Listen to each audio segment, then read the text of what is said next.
Hello, all you powder coating fans, and welcome to our 13th episode of the Ask Joe Powder Powdcast. This special edition comes to you from the Coatings Trends and Technology virtual conference. Thanks for taking time to join us. We really appreciate your support. I'm your host, Joe Powder, aka Kevin Biller, and with me is my esteemed colleague, sidekick, and co-navigator in powder coating adventures, Nathan. He's Powder Coating Research Group's formulator dude. Ahoy, mateys. We're broadcasting from the Powder Coating Research Group studios, sunny Columbus, Ohio. Just so you know, the purpose of the Ask Joe Powder podcast is to bring news and technical know-how to the global powder coating community. Get it rolling. But before we do, Shout out. I'd like to give a shout out to the incredible PCI magazine, that's Paint and Coatings Industry magazine staff, who put this awesome conference together. Hats off to the inimitable Kristen Johansson. She's the editor-in-chief of the magazine. The wise and congenial Tom Fowler, who's the tireless publisher, sales guy, and all-around great dude. And the effervescent Lisa Golden, my old friend from our time together on the Finishing Today staff, and a fantastic sales lady. I'd also like to include the amazing Katie Johnson, who is the senior event manager at BNP Media. This extraordinary team made a superhuman effort to transform this preeminent event from one of the best live conferences in the industry to this delightful virtual event. I think that this will be the gold standard in the future on how shows will be judged. Great job, you guys. Okay, now some news from our Guess What segment. Guess what? All right, this first piece of news comes from PCI Magazine. They report that the British Coatings Federation welcoming the recent proposed changes to the forthcoming UK REACH program. It's a small but welcome step in the right direction. They're also warning that these changes alone will not be enough to prevent the coating sector and wider chemical industry from being hit hard financially under the new post-Brexit regime. And basically, it still doesn't resolve the underlying inherent problems with the UK REACH system. They're essentially duplicating the EU REACH system. And so every substance, every chemical is going to have to re-register, including, the full data dossiers, duplicating registrations, and they're expecting it to be a bureaucratic, burdensome, and costly to business. Yeah, I bet they weren't thinking about this when they voted for Brexit. All right, and the next piece of news, this one's from PPCJ, that's Polymers Paint Color Journal. They report that SK Capital is going to take over Huntsman shares in Venator.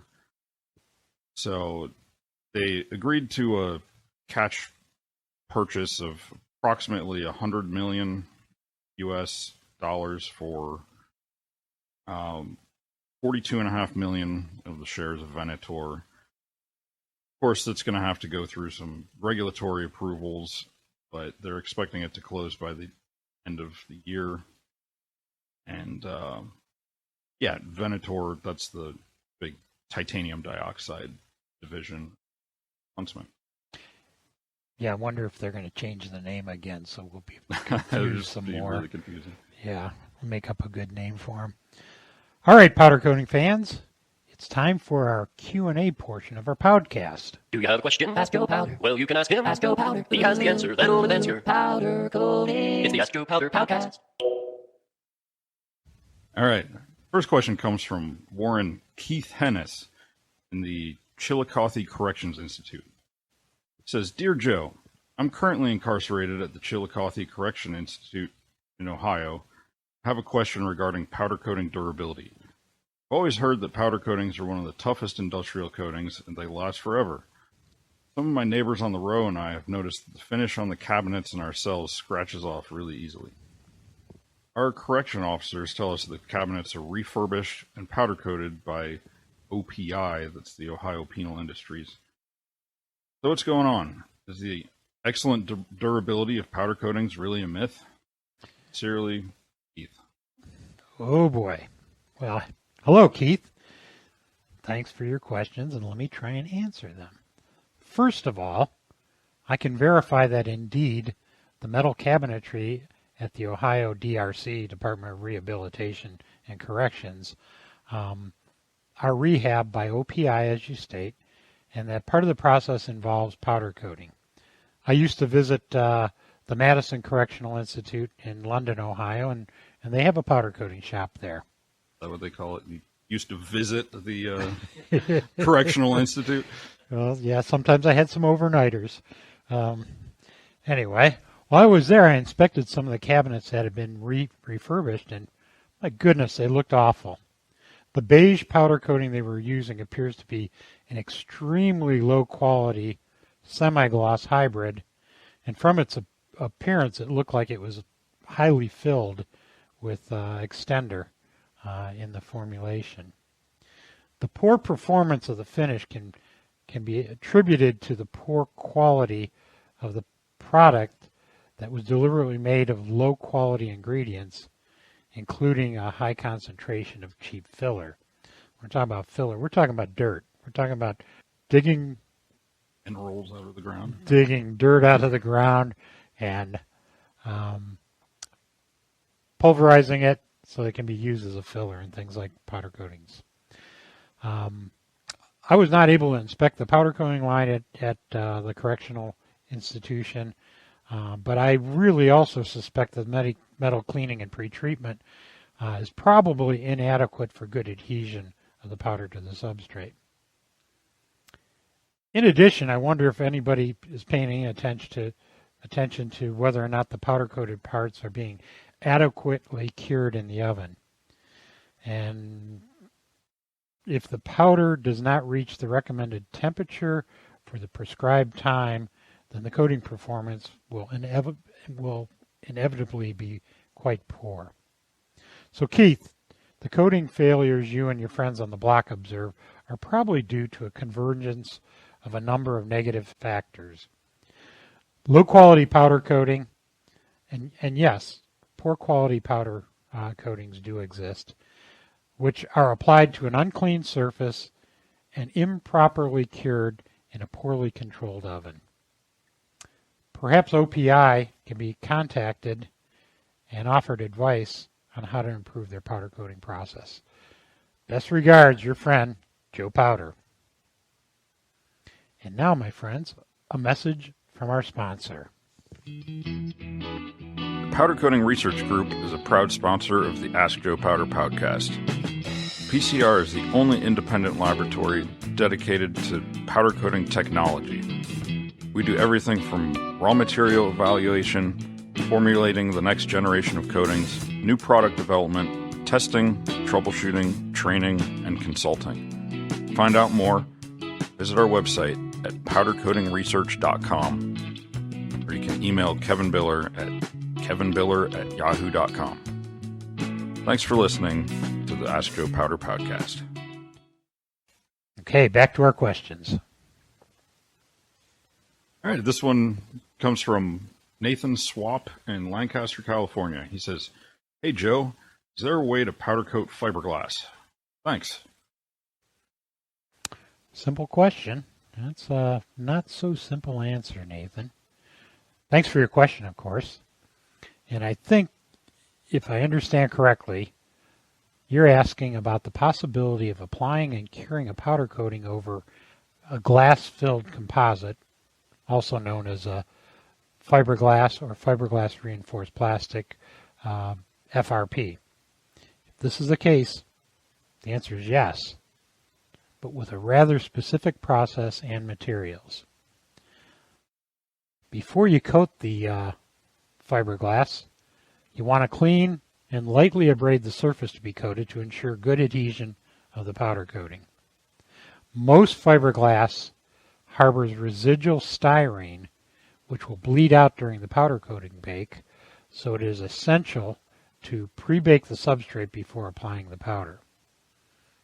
I would recommend that you pre-bake it to about 170 degrees Celsius.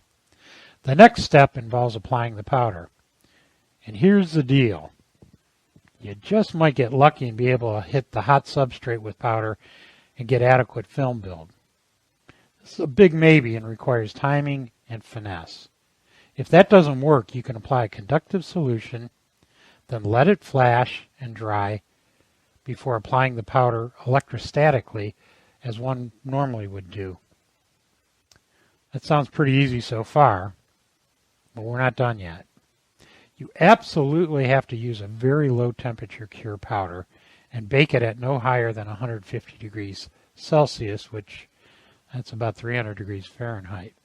And it's got to be cured for the recommended time by the powder coating supplier.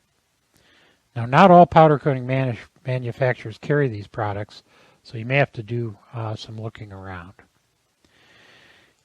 If you're not contemplating doing the job yourself, you may want to consider the use of a UV curable powder coating. Now, this would require a specific custom coating operation. In this process, the fiberglass is prepared and coated in much the same manner. However, a specially formulated powder is used. After applying this special powder, it's heated to about 100 to 120 degrees Celsius, just long enough to form a smooth, continuous film. The coated fiberglass is then exposed to intense UV light for just an instant. The UV energy causes the coating to cure almost instantaneously. If you're interested in the low temperature cure powder or any UV cure powder type processing, I can put you in touch with some powder coating nerds that can get you started on this. Nate, I hope this helps, and please let me know if you have any questions, any further questions or ideas. Best regards, Joe. All right, now it's time to look at our upcoming events calendar. Hey, friends, where are we going? To an upcoming event. All right, and the only big event that's coming up, I guess, is the European Coating Show. That's 2021. They're in Nuremberg, Germany, and they've actually decided to hold the show in person. They've had all sorts of meetings and planning with the exhibitors and the organizers, and they're developed what they call a detailed hygiene concept. So they're going to focus on safety and, distancing and wearing proper masks and all that sort of stuff. So they're actually going to hold the European Coating Show. It's March 23rd through 25th, and the associated conference is the 22nd and 23rd of March. The call for papers is already open, and you can find more details at European-Coatings-Show.com. Okay, powder coating fans, I want to thank you for listening to our podcast to this point. But we'd like to offer as a service to the Coatings, Trends, and Technology attendees, we'd like to open up the floor for your questions. Okay, hey, welcome back, powder coating fans. Sorry for the little technical difficulty we had there. Happy Friday to everyone. Hope that you're enjoying the Coatings, Trends, and Technology conference. I think our friends at BNP have really outdone themselves with this one. But we're broadcasting live from our studio in beautiful Columbus, Ohio, and we're here to answer some questions. My colleague and co-conspirator will ask questions, and it's going to be kind of like, if you're familiar with Card Talk, it's going to be Stump the Chump. Let's see if I can answer them. All right. Yeah, we have plenty of questions coming in here. It's great seeing everybody coming and participating here. So just get it started. This first one comes from Michael Leclerc, and saw a similar question from Bon Del Mundo earlier. So Michael says, there's a move to powder coating softer substrates like wood and composites. What are you seeing for temperature requirements needed to powder coat these types of substrates? Good question. Thanks for the question, Mike. And I believe you mentioned there's a question similar from another colleague. This whole concept of low temperature cure powder coatings. There are two options that can be pursued, and both of them are commercially available. One of them is a low temperature cure thermosetting powder coating.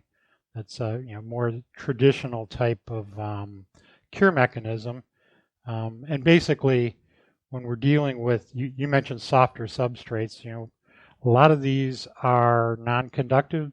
Some of them, however, are, which is going to influence how the powder is applied. The ones that have a bit of conductivity, and I'm thinking like maybe hardboard or MDF, things like that. Yeah, where there's some moisture that you can actually use to electrostatically apply the powder to the material. Yeah, and these are I can say typically they actually are commercially preheated, and because of the preheating, the surface of the substrate becomes conductive. The powder is applied almost immediately after the preheat. Excellent depositions achieved, and then the powder moves on to the next curing processes. So with the thermoset powder coatings, what this would entail is entering some heat. And traditionally, people are using different types of infrared.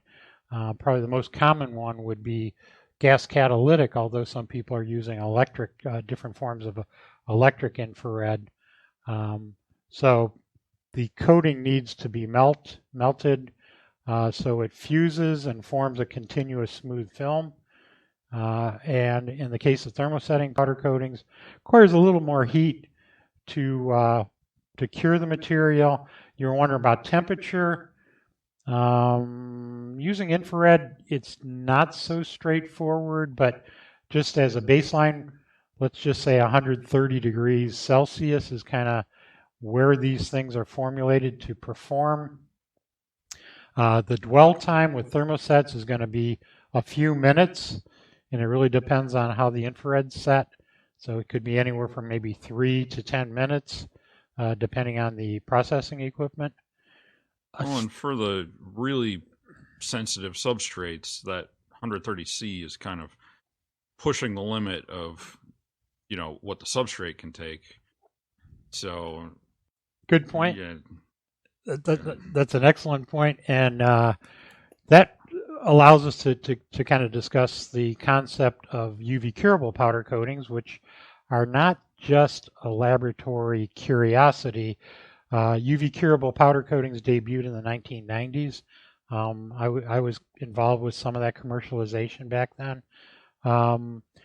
In this case, the powder is applied in a similar fashion as to what I described already, and the powder after its application is then melted, fused, melted, forms a continuous film, and at that point, the coating is exposed to rather high intensity UV energy, very similar to the liquid UV curable technology, which I'm sure some of you are familiar with. The cure after that is really almost instantaneous, and the coating is allowed to cure. Now, I mentioned temperature. The UV curable type powder coatings typically can be formulated to process at temperatures as low as 100 to 100 degrees Celsius. And I can say we've done some of that work ourselves in our laboratory, and I know there's a handful of other innovative powder coating formulators and manufacturers that have products that are commercially ready. Yeah, and I guess the kind of the trade-off there is, yeah, UV works at a low temperature and you can get really nice finish and everything, but there's you need to have that setup, you need to have all that specialized equipment for curing it, and you're kind of limited in the type of parts that you can spray. They have to be two-dimensional. Yeah, or rather simple three-dimensional. Yeah. And the other thing is, with UV cure, by and large, your process footprint's going to be shorter than with thermoset. Thermoset using infrared is still going to be pretty small compared to a conventional powder coating line. As Nathan mentioned, the UV cure requires another process. Another process means another variable and the need to have tight process control. Move on to another question. We have a good one here from Joshua Gesford. And he wants to know, what's the cause of tiny high gloss dots periodically encountered in a 2-component dry blend low gloss powder? So I know what he's talking about here. The typical, the European style dry blend low gloss systems, you see that little bit of a sparkle. Yeah, and I think what we can tell, just for people that aren't familiar with that dry blend technique, basically to achieve low gloss, one of the things we formulators do is we'll develop a powder coating with a rather slow type of cure, and an analog that has a much faster cure. Basically, we do it with the resins we select and the catalysis, but those two materials are incorporated in a ratio during the powder manufacturing process. Essentially, we're taking those two different formulations, extruding them independently, and then blending them in the pulverization or grinding process, and you get a differential in cure, which gives the actual powder particles are just mixed together. Exactly. And we also do defect analysis a lot of times because not everything works out in the powder coating world. Those bright shiny spots can be undispersed resin. That's my first I don't know, first thought on that. Nate, do you have any ideas? I mean, it could also be maybe not glossy things, but it could be pinholes that look like they're voids. And right, it could actually be like a physical void in the coating. Yeah. The other thing I can say is, okay, what you think you may see visually with the naked eye should be confirmed with magnification. And I'm not talking anything fancy like, scanning electron microscopy. What I'm talking about is, simple magnification, like maybe an 8 to 10x magnification, which you can get not optical, but the microscope we have, Nate, the digital microscope. Right. These things are pretty easy to obtain. They're not that expensive. And it's really important to verify what you think you're seeing, because we have seen voids that look like shiny particles. Do we have time for one more, or one quickie? All right, here's a quick one. Michael Wolf asks, could you comment if you've learned of any additives that might be able to provide for powder coatings to be self-cleaning? Yeah. We've developed some technology, and some of it's proprietary, unfortunately, but it's not so much self-cleaning as it's dirt repellent. And that's kind of a different kettle of fish, perhaps, but it's not a matter of it gets dirty and then the coating cleans itself. It's a matter of dirt doesn't reside on the surface. That's a quick answer. One thing I want to mention, you guys, if you want to follow up with questions, if you had some questions you think of later, Nathan's going to give you some ways to reach us. Yeah, I think we're just about out of time. I don't know if you want to Okay, we're going to wrap tell this them how to up, my find friends. us. You can find the S. Joe Powder column in print in the Powder Coated Tough magazine, which is a publication of the Powder Coating Institute. It's also available more in Europe and PPCJ, which I always get this wrong, Polymers Paint Color Journal. I think maybe I got it right for the first time. So S. Joe runs in every edition of that.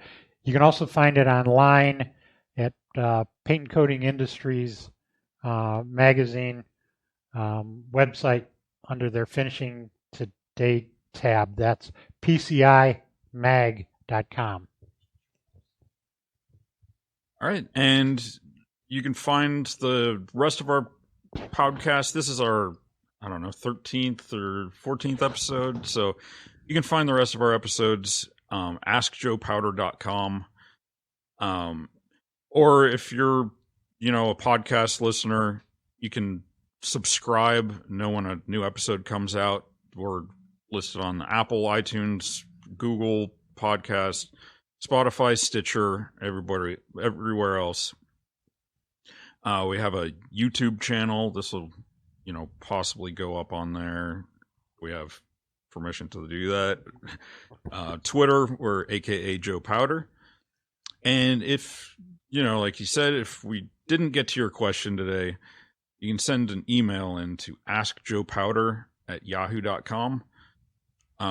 Or you can call, leave a message or voicemail. It's country code 1-478-2-ASK-JOE.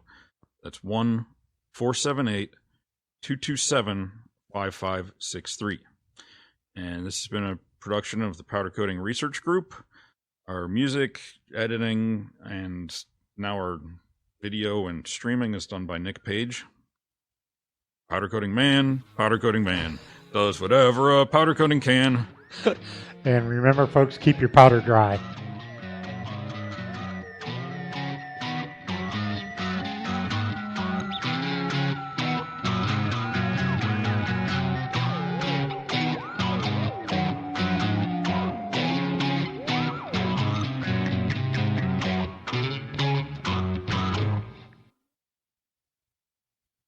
And sign up for the powder coating short course. It's called the Powder Coating Kitchen. And we normally have outtakes at this point. We're done? Yeah, we're... I think that worked out really well.